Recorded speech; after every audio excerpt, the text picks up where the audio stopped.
Ang lulutuin natin ngayon ay gulay na sari-sari, tapos gagataan po natin guys. Ayan po. Tapos ang ating sahog po ay napakasarap dahil tuyo.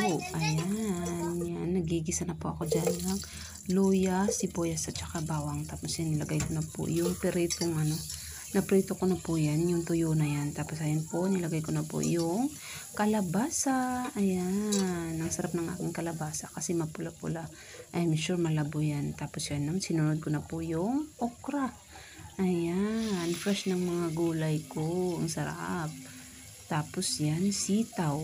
Ayan po yung aking sitaw. Ang ganda din ang itsura ng aking sitaw.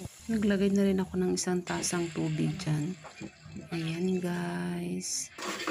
Tapos sinunod ko na rin yung talong.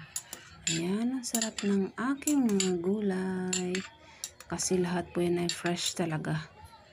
Ayan, ang sarap ng aking gulay ngayon.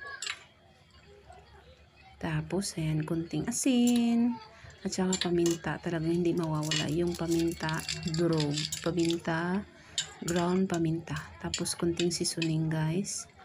Ayan, tsaka kukumamagata. Ayan, ang sarap ng aking gulay. Ayan, nagata na. Pakukuluin natin ng konti. Tapos, after mga 1 minute, pwede nang kumain. Thank you for watching.